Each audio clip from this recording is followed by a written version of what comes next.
అప్పుల బాధలు వెంటాడుతున్నాయా? అయితే 6 JVR వారి జాతిరత్నాలు ధరించండి. హాయ్, వెల్కమ్ టు మనం టీవీ. నేను మీ మనోజ్. రీసెంట్గా మనం టీవీ వేదికగా సిపిఐ నారాయణ గారు బిగ్ బాస్ని బ్రోతల్ హౌస్ అన్నారు. ఒక 50 మందిని తీసుకెళ్ళి ఒక పెద్ద ఇంట్లో పెట్టి తలుపేసి పెడితే భోజనం పంపిస్తారు లోపలికి. ఒక 10 days అయిన తర్వాత ఆ ఊళ్ళో వాళ్ళు ఏమంటారు చెప్పండి, దాన్ని ఏమంటారు? ఇదే సాయం కొంపలా ఉంది అంటారు, ఇదే అంటారు. సో ఆయన చేసిన కామెంట్స్ ఇప్పుడు తెగ వైరల్ అవుతున్నాయి. అసలు ఆయన అంత వియర్డ్గా చేయడానికి కారణం ఏంటి? నిజంగానే బ్రోతల్ హౌస్ అయిందా? మాట్లాడదాం. మనతో పాటు ప్రముఖ అనలిస్ట్ ప్రియా చౌదరి గారు ఉన్నారు. నమస్కారం. నమస్తే. సిపిఐ నారాయణ గారు బ్రోతల్ హౌస్ ఉన్నారు మేడం. అంటే మీ ఒపీనియన్ ఏంటి దానిపై? నిజంగానే బ్రోతల్ హౌస్ అనుకోవచ్చా? ఇలాంటి పదం అనేది వాడితే అక్కడ కొంతమంది మహిళలు ఉన్నారు కాబట్టి నేను తీసుకోను. వాళ్ళని గౌరవిస్తా. వాళ్ళు కూడా సమాజాన్ని గౌరవిస్తే బాగుంటుంది. ఆ గౌరవాన్ని తీసేశారనుకోండి, ఇప్పుడు ఆ పెద్ద ఆయన ఏ మాట అన్నాడో అది అక్షరాల బోర్డు పెట్టుకోమని చెప్పండి నాగార్జున గారిని బయట. దానివల్ల ఏంటంటే ఉపయోగం సమాజానికి బిగ్ బాస్ వల్ల? నేను చూస్తున్నాను కదా, ఎంత బాధ అనిపిస్తుందంటే చెడు అనంగానే పొయ్యి కబాళ్ళు వాటేసుకుంటారు. ఓకే, ఎవరి గురించి అయినా ఒక మంచి మనిషి గురించో, మంచి పని గురించో, మంచి పథకం గురించో మీరు ఒకసారి చెప్పండి. మనోజ్, మీరు మీ మనం టీవీలో వింటాడా ఎవరైనా? ఎన్ని వ్యూస్ పోతాయి? 200, 300, 100, అది కూడా ఎవడొకడు అట్ట చూసేసి అట్ట చేసేసి పోతుంది. అదే కనుక ఆడు వీడితో ఇలాగా, ఈమె ఆమెతో, అతనితో అదా అని మీరు టైటిల్ పెట్టి దరిద్రమైన కంటెంట్ పెట్టండి, దాంట్లో లక్షల వ్యూస్ వెళ్తాయి. అంటే ఇక్కడ ఏం జరుగుతుంది అంటే, it is just like a scissors. కత్తెరకి ఏ వైపు పొదను ఉంటుంది? 2 వైపులా ఉంటుంది, అది కట్ చేస్తూ ఉంటుంది. అలా జనం అలా ఉన్నారు కాబట్టి మీడియా మేం చేస్తున్నాం అని మాట్లాడుతున్నారు. మీడియా అంటే ఆల్ నాట్ మీడియా. కొంత చౌకబారు సోషల్ మీడియాలు, కొంతమంది దరిద్రులు, కొంతమంది దరిద్రమైనటువంటి మహిళలు కూడా తయారయ్యారు ఈ మధ్యకాలంలో. వీటికి సబ్జెక్టు తెలియదు, వీటి క్వాలిఫికేషన్ ఏంటో తెలియదు, వీడు ఎక్కడి నుంచి వచ్చాడో తెలియదు. అసలు వాడు కూర్చొని నిలబడి ఒక్కొక్కడు ఈ మధ్య ఒక స్క్రీన్ ఒకటి చేసుకున్నాడు ఒక్కొక్కడు. ఆ పేపర్ చదవడం, ఆ పేపర్లో వీడికి వచ్చిన తిట్లు తిడతాడు తప్ప అసలు ఆ పాలసీ ఏంటి, ఆ పాలసీ ఎందుకు వచ్చింది, ముఖ్యమంత్రో లేకపోతే ప్రభుత్వాలో ఎందుకు పెట్టినాయి, ఎందుకు ఫెయిల్యూర్ అని చరిత్ర చెప్పానండి. ఒరే నువ్వు అట్లాగా, అరే ముఖ్యమంత్రి నువ్వు ఇట్లాగా, ఒరే రేవంత్ రెడ్డి ఇదా, లేకపోతే ఒరే తురే గిరే, ఈ వర్డ్స్ తప్ప విశ్లేషణ అనేటటువంటిది జర్నలిజం ఎక్కడైనా ఉందా? లేదు. ఒకటి, అలాంటి వాళ్ళు చేస్తున్నటువంటి చవకబారు ప్రోగ్రామ్స్ ఇవన్నీ కూడాను. వీళ్ళు ఎక్కడ కింది స్థాయిలో ఉన్నటువంటి వాళ్ళని ఎడ్యుకేట్ చేయడానికి మా ముందు తరాలు ప్రయత్నిస్తే, వీళ్ళు వాళ్ళను కూడా తీసుకొని వచ్చి చదువుకున్న వాళ్ళతోటి కలిపేసి జ్ఞానం లేనటువంటి ఒక జాతిని తయారు చేసేస్తున్నాయి ఇప్పుడు. మరి అటువంటిప్పుడు నారాయణ గారు అంతటా ఆయనే వివాదాస్పదమైనటువంటి వ్యాఖ్యలు చేశారంటే, వివాదం కాదు, ఆయన చాలా విఘ్నతగా వ్యాఖ్యలు చేశారని అంటాను నేను. కానీ మేడం, ఇక్కడైతే బిగ్ బాస్లోకి వెళ్తున్నారు వాళ్ళని సెలెక్ట్ చేయడం కూడా బిగ్ బాస్ యాజమాన్యం పర్టికులర్గా ఎవరైతే కాంట్రవర్సీలకి ఉంటారో వాళ్ళని మాత్రమే తీసుకుంటుంది. అంటే ఇది వాళ్ళ టీఆర్పీ రేటింగ్స్ కోసం అనుకోవచ్చా? కానీ కొంతమంది విఘ్నులు చెప్పే మాట ఏంటంటే, అలాంటి వాళ్ళని తీసుకొని జనాలకు ఏం మెసేజ్ ఇస్తారు? వాళ్ళు చేసే ఆల్రెడీ వాళ్ళు కాంట్రవర్సీ అయ్యిందే పిచ్చి పిచ్చి పనులు చేసి. సో దానిపైన ఏం చెప్తారు? అంటే నేను అసలు వీటికి ఎట్లా సమాధానం చెప్పాలి అనడానికి కూడా నాకు విసుగు వచ్చేసింది. నాకు అసహ్యం అసలు ఈ టాపిక్లు మాట్లాడాలంటే. బికాస్ ఎందుకనంటే, మీరు అసలు ఏ పర్సన్ని స్టూడియోలో కూర్చోబెట్టి మాట్లాడిస్తున్నారు? ఒక్క మాట చెప్పండి.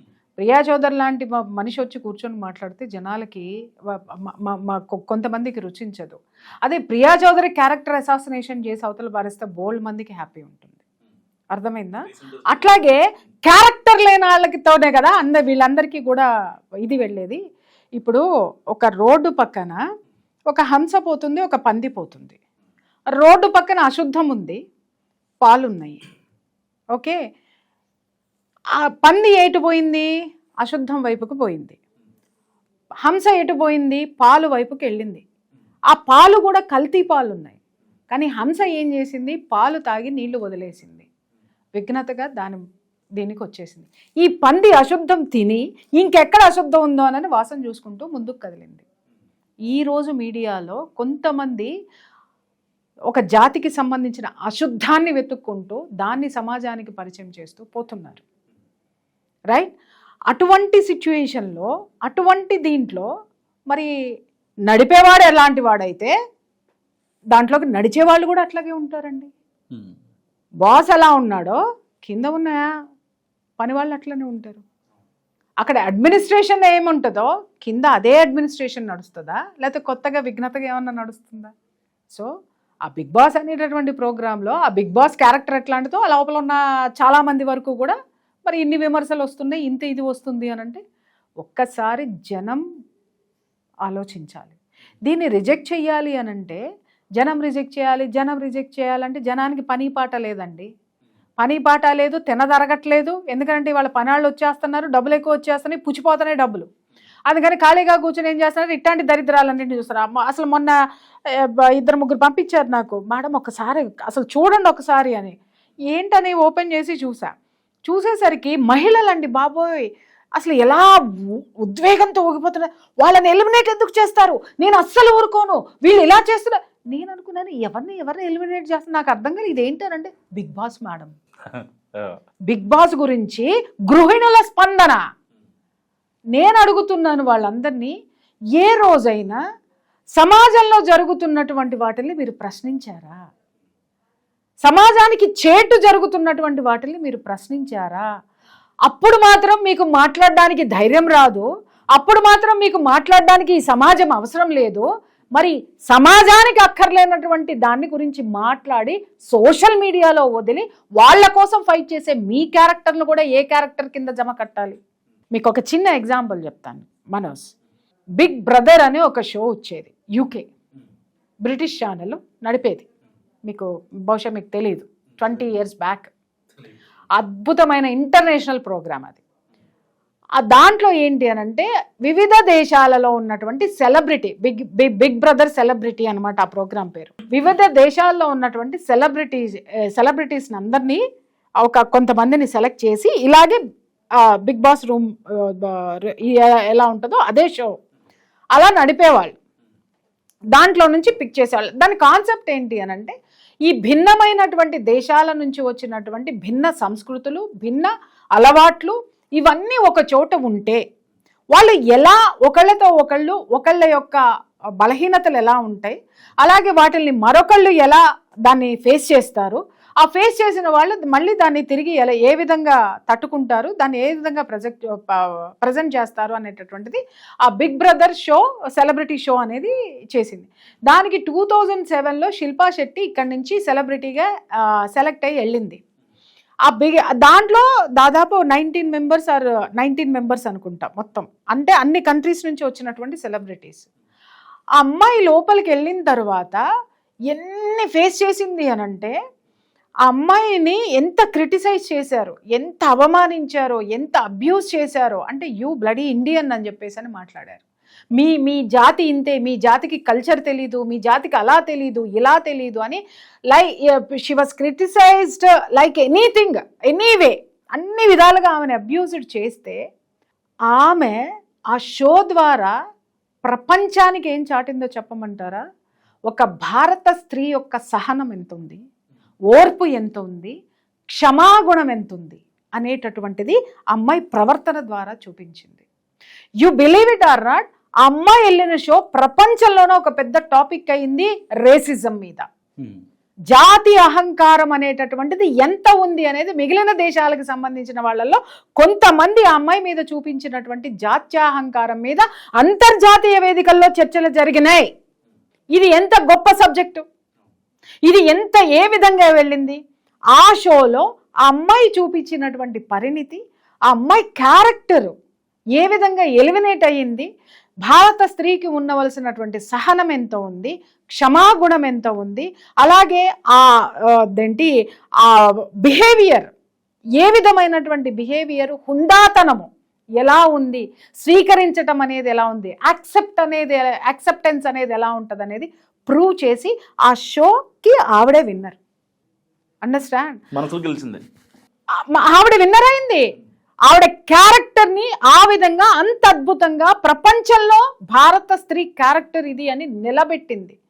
ఆ షో తర్వాత బ్రిటన్కి మనకి ఇండియాకి మధ్య సాంస్కృతిక పరమైనటువంటి సంబంధాలు మెరుగుపడినాయి. అంటే సెలబ్రిటీస్ని ఇన్వైట్ చేయటం, రావడం, అక్కడ ఉన్నటువంటి సంస్కృతిని వీళ్ళు ఇది చేయడము, ప్రచారం చేసుకోవడం కానీ, ఇచ్చిపుచ్చుకోవడాలు కానీ, సాంస్కృతిక పరమైనటువంటి వేదికని పంచుకున్నాం.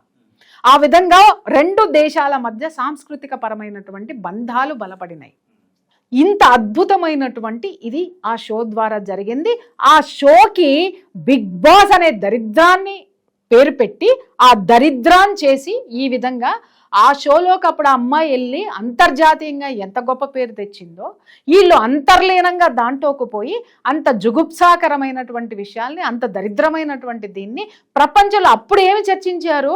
రేసిజం పట్ల, జాత్యాహంకారం పట్ల ఇంటర్నేషనల్గా ఒక చర్చ జరిగితే ఇవాళ ఈ జాతి ఏ జాతి అనేటటువంటిది ప్రశ్నించుకుంటూ అసహ్యకరమైనటువంటి డిస్కషన్స్, అలాగే ఒక అభ్యంతరకరమైనటువంటి అభ్యంతరాలు, డిస్కషన్స్ ఈరోజు మీడియాలో జరుగుతున్నాయి. That is the difference of the show. ఒక విజ్ఞానాన్ని పంచాలి. అలాగే అక్కడికి వచ్చినటువంటి డిఫరెంట్ కల్చర్స్ కానివ్వండి, డిఫరెంట్ మెంటాలిటీస్తో ఉన్నటువంటి మనుషులు ఎంత హుందాగా ప్రవర్తిస్తున్నారు.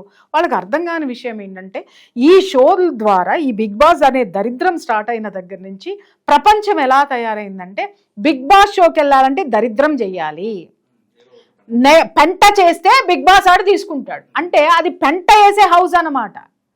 ఓకే, డంప్ యార్డ్ అది. It's not a Bigg Boss, it's a dump yard. ఎవడు ఎంత చెత్త వాగితే, అట్లాగే రీసెంట్గా దాంట్లో ఒకడు వెళ్ళాడు, ఆడవాళ్ళ గురించి మాట్లాడి, ఆడవాళ్ళ గురించి క్రిటిసైజ్ చేసి, ఆడవాళ్ళ క్యారెక్టరైజేషన్ చేసి, వాడు పాపులర్ అయ్యి బిగ్ బాస్లోకి వెళ్ళిపోయి వాడు సెలబ్రిటీ అయిపోయి వాళ్ళ టీవీలో కూర్చొని వాడు ముఖ్యమంత్రి ఏమన్నా మాట్లాడేస్తాడు, వాడు ఏం జరిగినా వాడి క్వాలిఫికేషన్ ఏంటో వాడికి తెలియదు. వాడు నా క్వాలిఫికేషన్ గురించి ప్రశ్నించాడు. క్వాలిఫికేషన్ ఏంటో మాట్లాడాలా, నేను స్వయంగా చేసి చూపించిన.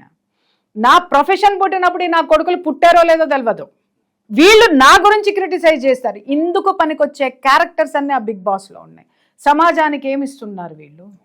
ఎంత చెత్త పోగేస్తే ఇది సమాజంలో ఎలా వేళ్ళూనుకు పోయిందంటే, ఈ బిగ్ బాస్ అనేటటువంటి ప్రోగ్రాము ఇవాళ సోషల్ మీడియా మొత్తం కూడా ఎక్కడ మంచి అనేది మాట్లాడకూడదు. మంచి మాట్లాడితే మనల్ని ఎవరు చూడరు. మనము ఏది చేసైనా సెలబ్రిటీ అవ్వాలా, డబ్బులు సంపాదించాలి. ఈ బిగ్ బాస్లోకి వెళ్ళిన తర్వాతనే కదా అందరూ కోటీశ్వర్లు ఎలా అయ్యారు? బెట్టింగ్ యాప్స్ని ప్రమోట్ చేసి అక్కడికి కొంతమందిని మీరు గమనించండి, వాడు ఫైనాన్షియల్గా వీక్గా ఉన్న పర్సన్సే చాలా వరకు దాంట్లో ఉన్నారు. అవునా? ఆ పర్సన్స్కి డబ్బు ఆశ ఒక్కసారి బిగ్ బాస్లోకి తీసుకొని వచ్చి ఒక అమౌంట్, హ్యూజ్ అమౌంట్ వాళ్ళకి ఇచ్చి ఇంకా వస్తుంది అనేటటువంటిది ఒక లగ్జరీ వేవ్ని క్రియేట్ చేసి, బెట్టింగ్ యాప్స్ని ప్రమోట్ చేసి ఎన్ని లక్షల జీవితాలని వీళ్ళు రోడ్డు మీదకి తీసుకొచ్చిన అతి దరిద్రమైన, హేయమైనటువంటి dump yard Bigg Boss house.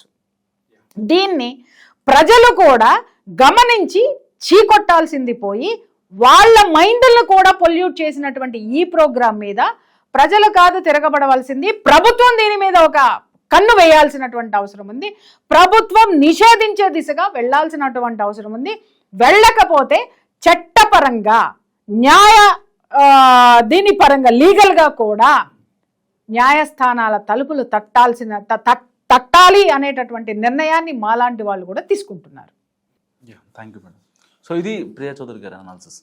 మీరేమనుకుంటారో మస్తు కామెంట్ చేయండి. చూస్తూనే ఉండండి మనం టీవీ.